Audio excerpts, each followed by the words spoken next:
The command deck of the *Dominance* glittered with celebration. Glasses clinked and laughter echoed as officers in crisp uniforms moved between tables laden with exotic foods from a dozen worlds. Holographic displays showed the retreat of Earth's colonial forces, broken ships limping away from the battlefield, desperate transmissions cut short. Admiral Thorne stood at the center of it all, his weathered face relaxed for the first time in months. The campaign against Earth's colonies had been costly but successful. 3 battles, 3 victories. Now the Arcturian alliance controlled the most valuable trade routes in the Orion sector. "Another victory for the record books," said Captain Rand, approaching with 2 drinks. He handed one to Thorne. "The colonies will surrender by morning." Thorne nodded, taking the drink. "Earth threw everything they had at us. Their best ships, their best crews." He gestured to the tactical display where red markers showed the remnants of Earth's defense fleet scattered across 3 star systems. "They fought well, but they were outmatched." "They always have been," Rand said with a dismissive wave. "Humans are resourceful, I'll give them that. But they joined the galactic stage too late. Their technology is a century behind ours." The celebration continued around them. Officers from each of the 20 Alliance ships joined in toasts. The victory had cost them only 3 vessels, while Earth's colonial fleet had lost 17. The numbers told the story. The war was over. Lieutenant Ash approached with a datapad. "Final casualty reports, Admiral." Thorne reviewed the numbers with a grim nod. "Too many, but acceptable. Make sure the families receive the honor payments promptly." "Yes, sir." Ash hesitated, then added, "Engineering reports unusual energy readings at the edge of our sensor range. Debris from the battle." "No, sir. The pattern is uniform. They can't identify it." Thorne frowned. "Probably sensor ghosts. Have them recalibrate." Ash departed, and Thorne returned to the celebration. On the far side of the room, diplomats were already discussing how to divide Earth's colonial resources. The richest mining planets would go to the core Alliance worlds, while newer members would receive the agricultural settlements. "To the Alliance," someone shouted, raising a glass. The room echoed with the toast. Commander Pike joined Thorne by the viewport. "Hard to believe it's over. The humans fought like they had nothing to lose." "That's because they didn't," Thorne replied. "Their colonies are their lifeline. Earth itself is barely habitable after their climate wars." Pike nodded. "Still, I expected more resistance. Their home fleet never appeared. Earth's government likely couldn't afford to send them. They'll negotiate terms now. Perhaps favorable trade agreements if they're smart." The ship's communication officer suddenly appeared at Thorne's side, face pale. "Admiral, we're receiving something." "Be more specific," Thorne said, irritated at the interruption. "Multiple signals, sir. Massive energy signatures just appeared. They're not matching any known Alliance or Earth profiles." The celebratory mood dimmed as officers noticed the concern spreading among the command staff. The tactical display shifted, showing new markers appearing at the system's edge. "How many?" Thorne asked, setting down his glass. 12. No, 15. They keep appearing, sir." The room fell silent as the holographic display updated. The markers were massive, dwarfing the Alliance vessels. The computer struggled to categorize them, displaying question marks where ship classes should be listed. "Origin." Thorne's voice was steady despite the growing unease in his chest.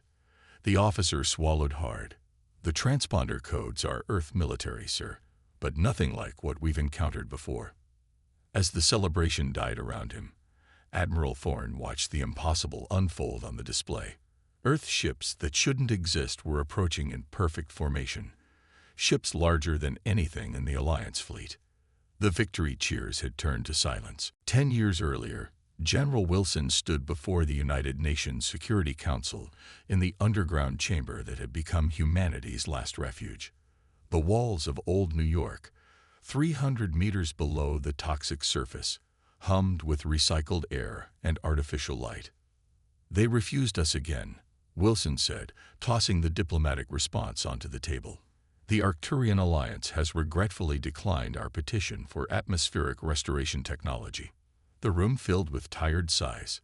This was the third rejection in as many years. Their reason? Asked President Bell. The same as always. Earth is considered a developing world with insufficient technological advancement to responsibly handle their systems. Wilson's voice hardened. Meanwhile, our people die in the zones where the air scrubbers fail. Maps on the wall showed the harsh reality. Earth's habitable regions had shrunk to less than 30% of the surface. The climate wars of the previous century had left the planet scarred. Billions had perished before humanity learned to survive underground, in sealed habitats or in the few regions where the air remained breathable.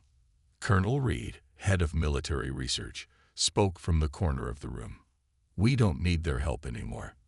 All eyes turned to Reed. He was not scheduled to speak at this meeting. Explain, President Bell ordered. Reed activated his tablet, and the center of the table became a projection of an ancient ship, not human-made.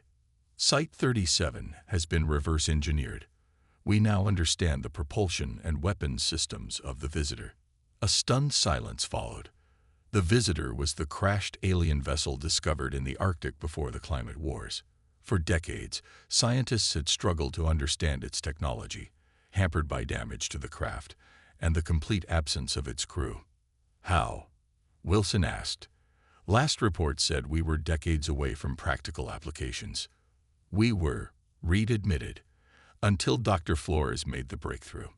The Visitor systems don't operate on conventional physics as we understand them.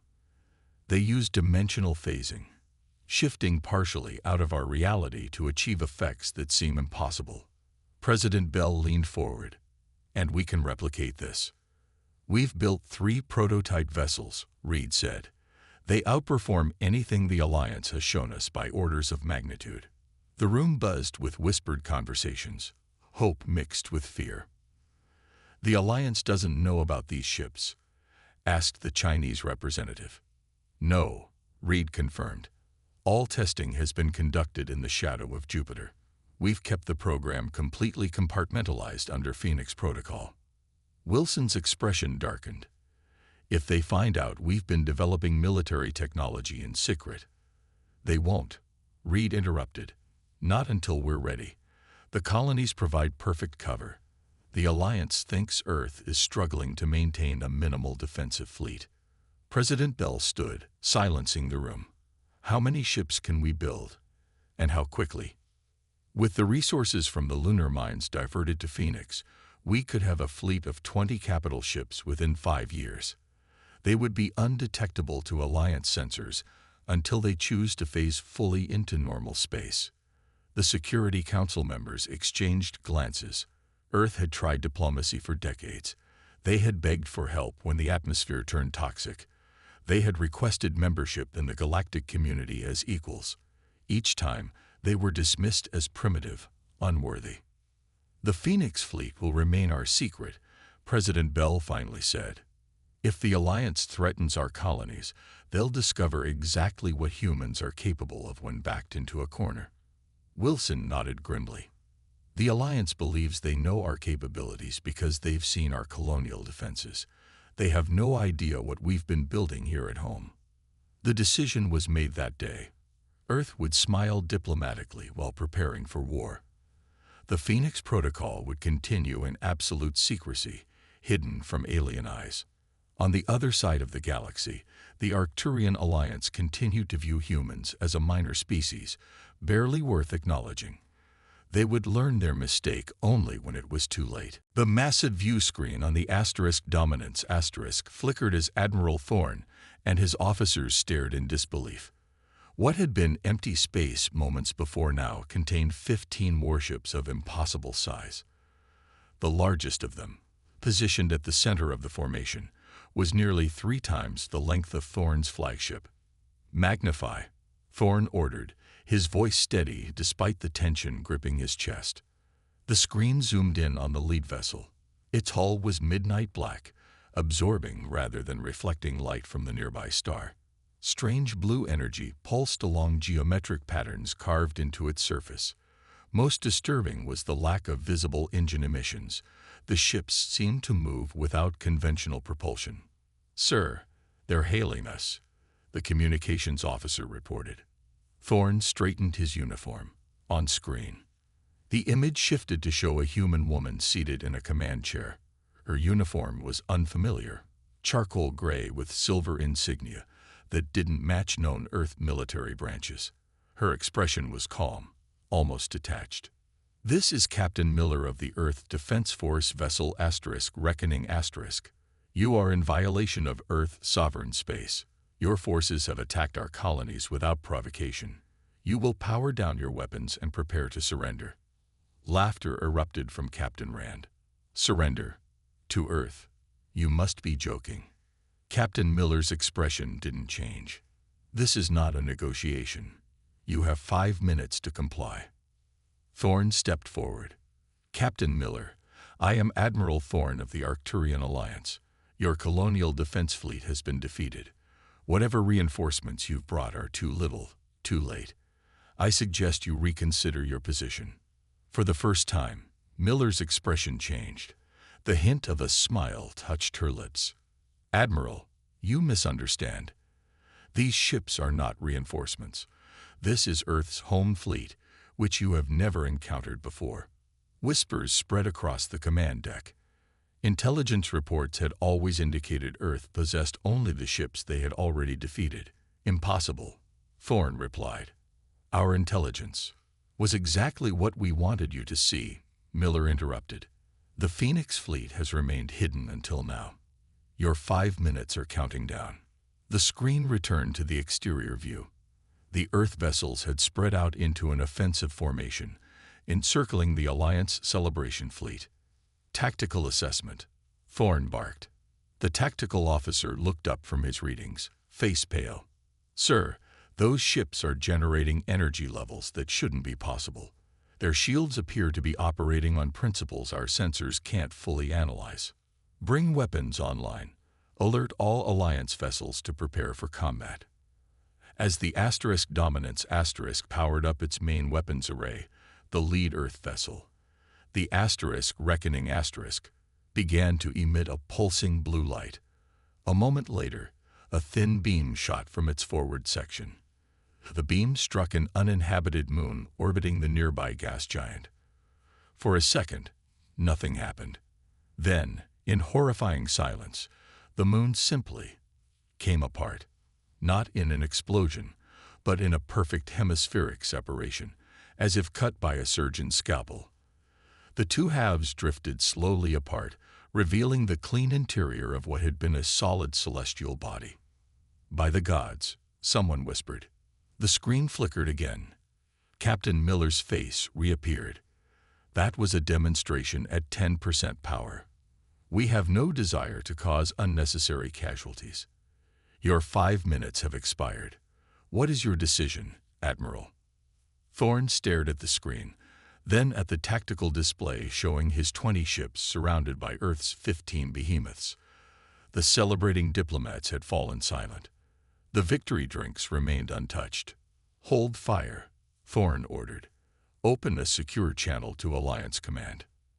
As the communications officer scrambled to comply, Thorne continued staring at the image of Captain Miller. Her eyes held no malice, just the steady resolve of someone who had prepared for this moment for years. The Earth ships hadn't appeared by accident. They had waited, watching the Alliance celebration, choosing the perfect moment to reveal humanity's true power. Engineer Davis moved carefully through the damaged section of the Dominance. The ship trembled around him. Not from weapons fire. The Earth vessels hadn't fired a single shot at the Alliance fleet, but from the engineers frantically trying to understand what they were facing. "Anything?" asked Science Officer Pell, who followed close behind. Her scanner swept the whole breach where an Earth drone had somehow passed through solid matter to deliver a message disk directly to Admiral Thorne's quarters. "Nothing that makes sense," Davis replied, studying his own readings. "The drone didn't damage the hull. It phased through it. Like walking through an open door." Pell frowned. That's not possible. Matter can't phase through other matter. Tell that to them, Davis said, pointing at the scanner. Tiny particles still hung in the air, remnants of the drone's passage. They flickered in and out of the visible spectrum, sometimes there, sometimes not. The message the drone had delivered was simple, a full technical readout of the Alliance flagship, including every weakness, every system, down to the private communications Admiral Thorne thought were secure. It was both a peace offering and a threat, Earth showing they could penetrate Alliance defenses at will. Davis's scanner beeped as he pointed it at the wall. Look at this. The particles aren't just passing through the hull. They're existing in multiple states simultaneously. Pell pushed closer to see the readings. Multiple quantum states. But that would mean they've mastered dimensional phasing, Davis finished.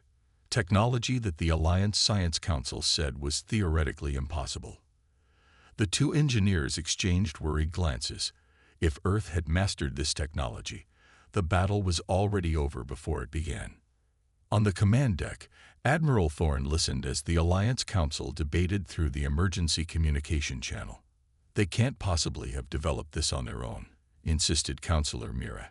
Humans are barely a space-faring race. They must have stolen this technology. Does it matter? Replied Counselor Jareth. Whether stolen or developed, they have it. And they have us surrounded. Admiral Thorne stared at the tactical display. The Earth ships had not moved since their arrival.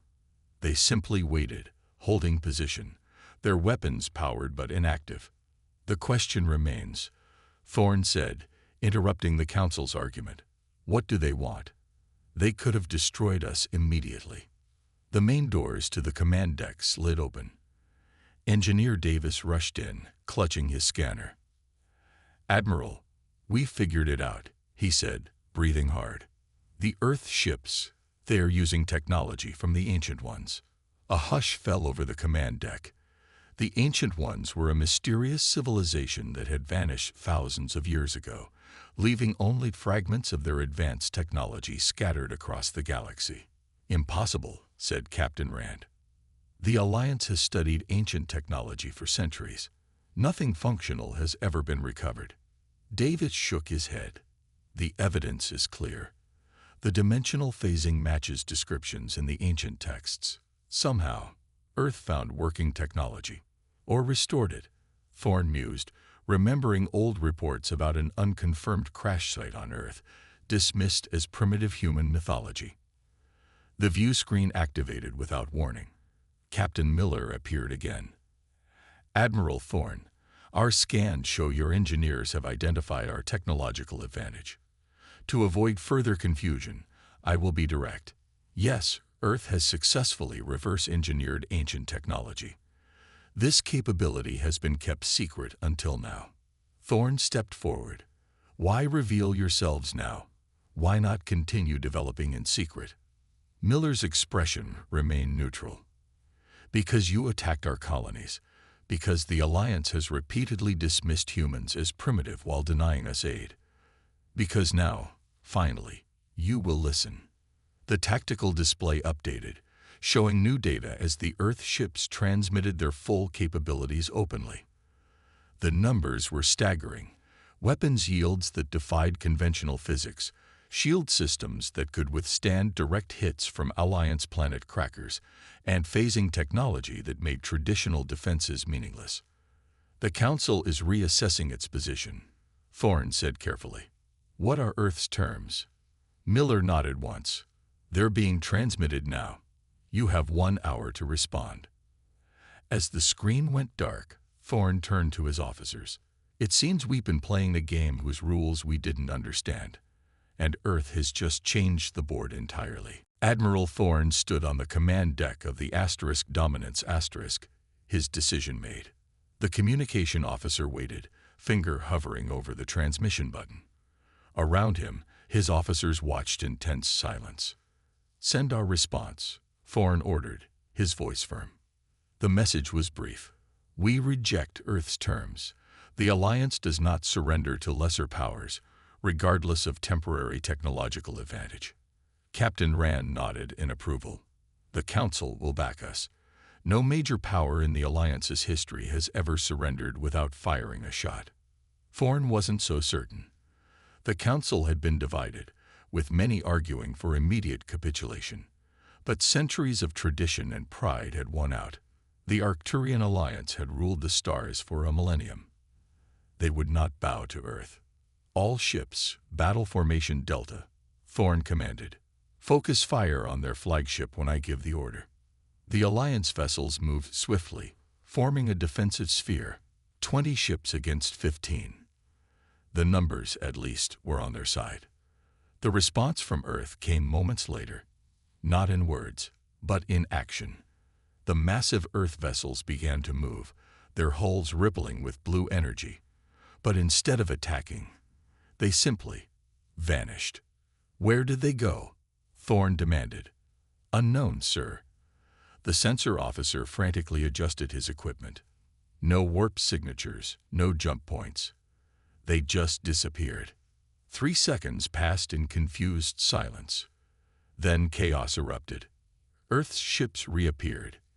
Inside the Alliance formation, they had somehow phased through space itself, bypassing the defensive sphere completely.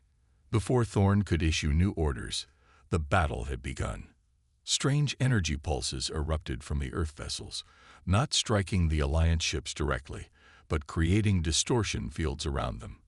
3 Alliance cruisers found themselves unable to maneuver, caught in invisible webs of force. Return fire, Thorne shouted. Alliance weapons blazed, firing directly at the nearest Earth warship. The heavy plasma torpedoes struck their target and passed straight through, hitting an Alliance destroyer on the other side. The destroyer's shields collapsed immediately. They're phasing their ships out of normal space when we fire, the tactical officer reported. Our weapons can't touch them. From the Earth flagship, a voice broadcast on all frequencies. This is Commander Parker leading Earth Fighter Squadron Alpha. Alliance vessels, power down or face disabling. Hundreds of smaller craft poured from the Earth capital ships, fighters moving with impossible speed and agility. They darted between Alliance vessels, firing precision bursts that targeted weapons and engine systems while avoiding crew compartments. Thorne watched in disbelief as his fleet's advantages melted away. Alliance ships with superior numbers and conventional firepower were being systematically disabled by technology that couldn't counter. Sir, the Valiant and Dauntless have lost all power, the communications officer reported. Captain Wex reports they're being boarded by Earth Marines who walked through their hull plating. On the tactical display, the battle, if it could even be called that, progressed with ruthless efficiency. Earth fighters executed a brilliant flanking maneuver, cutting off escape routes while larger vessels positioned themselves to disable the Alliance command ships. They could destroy us all, Captain Rand murmured, watching another Alliance cruiser go dark. Why are they only disabling our systems? Thorne understood. Because they're showing restraint, making a point. A tremendous shudder ran through the Dominance as its main power grid failed. Emergency lighting cast red shadows across the command deck. Admiral, the tactical officer said quietly, we've lost weapons, shields, and engines. 12 Alliance vessels are completely disabled. The others are surrounded. Earth's fighters continued their precise attacks, neutralizing threats without causing unnecessary casualties. Commander Parker's voice came again. Alliance flagship, your fleet is neutralized. We will accept your surrender now. In the eerie red glow of emergency power, Admiral Thorne faced the truth. Earth hadn't just developed better weapons. They had created an entirely new way of waging war, one the Alliance couldn't counter. Open a channel, he ordered, to Captain Miller. The Battle of New Dawn was over. It had lasted less than 15 minutes. The conference room aboard the Earth flagship Reckoning gleamed with polished surfaces and subtle displays of technological superiority. Ambassador Taylor sat alone on one side of the long table, patiently arranging documents on a thin tablet. Across from her, 5 Alliance representatives shifted uncomfortably in their seats. Admiral Thorne led the Alliance delegation, his face a mask of controlled emotion. Beside him sat Captain Rand, 2 senior diplomats, and Counselor Jareth, who had arrived via emergency transport once the battle ended. The doors slid open silently, and Captain Miller entered. All rose, a formality that survived even in this tense situation. "Please be seated," Miller said, taking her place beside Ambassador Taylor. "I believe we all understand why we're here." Counselor Jareth leaned forward. "What I understand is that Earth concealed military capabilities in direct violation of 3 different treaty provisions." Taylor smiled thinly. Treaties that specifically classified Earth as a developing world without equal standing. Treaties that denied us access to atmospheric restoration technology while our people died. Treaties that placed tariffs on our goods while allowing unrestricted access to our resources. She slid the tablet forward. It projected a holographic display showing Earth's terms. "These are non-negotiable," Taylor continued. "First, the immediate recognition of Earth and all its colonies as a sovereign power with full alliance rights. Second, reparations for the damage caused by your unprovoked attack. Third, access to the same technology sharing programs enjoyed by other alliance members." Thorne studied the terms. They were surprisingly reasonable, given Earth's overwhelming military advantage. No territorial demands, no call for alliance disarmament, just equality. "And if we refuse?" Counselor Jareth asked. Captain Miller answered, her voice cool. "Then we continue this demonstration until the Alliance fully understands its position." "You can't maintain your fleet indefinitely," Captain Rand argued. "Your technological edge is impressive, but the Alliance has resources across hundreds of systems." Taylor laughed, genuinely amused. "Captain, you still don't understand. The ships you've seen represent less than a quarter of Earth's home fleet. Our dimensional phasing technology makes your blockades useless. We could appear above any Alliance world at any time." Silence fell over the room as the implications sank in. "Why now?" Admiral Thorne finally asked. "If you've had this capability, why wait until we attacked your colonies?" Miller and Taylor exchanged glances. "Because we wish to avoid exactly this situation," Taylor explained. "Earth has no desire for war or conquest. We developed these technologies for defense after centuries of being dismissed and exploited." She tapped the tablet, changing the display to show historical footage. Earth's environmental collapse, Alliance ships passing by without offering aid, human representatives being denied seats on scientific councils. "For 200 years, we tried diplomacy," Taylor continued. "We were patient. We followed your rules. And you treated us as primitives, unworthy of respect or assistance." Counselor Jareth sighed heavily. "The Council will never agree to these terms. It would create a precedent for other developing worlds to demand equal treatment." "Yes," Taylor said simply. "That's precisely the point." Admiral Thorne studied the human representatives. He had commanded fleets for 30 years and fought in a dozen conflicts. He recognized the look in their eyes, not bloodlust or vengeance, but firm resolve born from generations of struggle. "The Alliance has always adapted to maintain peace," Thorne said carefully. "Perhaps it's time we adapted again." Jareth shot him a warning look, but Thorne continued, "I propose a 48-hour ceasefire while the full Council considers Earth's terms. During this time, both sides will maintain current positions without hostile action." Miller nodded. "Acceptable." As the meeting concluded, Admiral Thorne lingered. Once the others had filed out, he addressed Captain Miller directly. "You could have destroyed us all. Why didn't you?" Miller's expression softened slightly. "Because unlike the Alliance, we remember what it means to be vulnerable. We developed this power not to rule, but to ensure no one would ever threaten our survival again." Thorne nodded slowly, understanding forming between enemies who might yet become allies. 1 month after the Battle of New Dawn, the Grand Council Chamber of the Arcturian Alliance hosted a ceremony unlike any in its 1,000-year history. The vaulted ceiling, carved from rare blue crystal, reflected light onto representatives from 100 worlds. For the first time, humans sat among them as equals. Admiral Thorne watched from his position near the chamber's entrance as Ambassador Taylor signed the new treaty. Her pen, an actual physical writing instrument from Earth, not a digital stylus, moved deliberately across the ancient paper. The Alliance had insisted on using traditional materials for this historic document. The Council recognizes Earth as a sovereign power with all rights and privileges thereof, announced the Chief Counselor. Let it be recorded that on this day, the Arcturian Alliance welcomes its newest full member. Polite applause filled the chamber. Some delegates clapped enthusiastically, others with obvious reluctance. Behind the diplomatic facade, Thorne knew that fear and uncertainty remained. The balance of power had shifted dramatically, and no one was quite sure what would come next. Captain Miller stood at parade rest near the Earth delegation, her uniform now bearing new insignia marking her promotion. Her eyes met Thorne's across the chamber, and she offered a small nod of acknowledgement. After the ceremony, delegates mingled in the reception hall.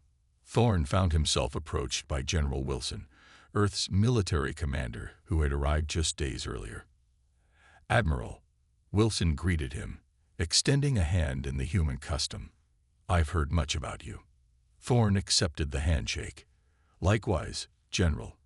Your Phoenix fleet is quite the achievement." Wilson's smile didn't reach his eyes. An achievement born of necessity. We would have preferred a different path. Around them, the first tentative exchanges between human and Alliance scientists were taking place. Earth had agreed to share certain aspects of their dimensional phasing technology, with limitations. In return, the Alliance would provide the atmospheric restoration technology Earth had requested decades ago. "Your colonies will be fully restored," Thorne said. "The reparation payments have already begun." "Yes," Wilson acknowledged, "though some wounds take longer to heal than others." A commotion near the center of the hall drew their attention. Captain Miller and Captain Rand were engaged in what appeared to be a heated discussion over a holographic ship display. "Your officer seems rather passionate about ship design," Thorne observed. Wilson chuckled. "Miller served on our first prototype vessel. Nearly died when the dimensional drive malfunctioned. She has strong opinions about proper engine shielding." They moved closer to overhear the conversation. "Look," Miller was saying, pointing to a section of the Alliance vessel design. "Your power conduits run directly alongside the crew quarters. One fluctuation, and you lose half your crew." Rand frowned. "That configuration has been standard for 2 centuries. "And how many ships have you lost to unexplained power surges?" Miller countered. Rand's silence was answer enough.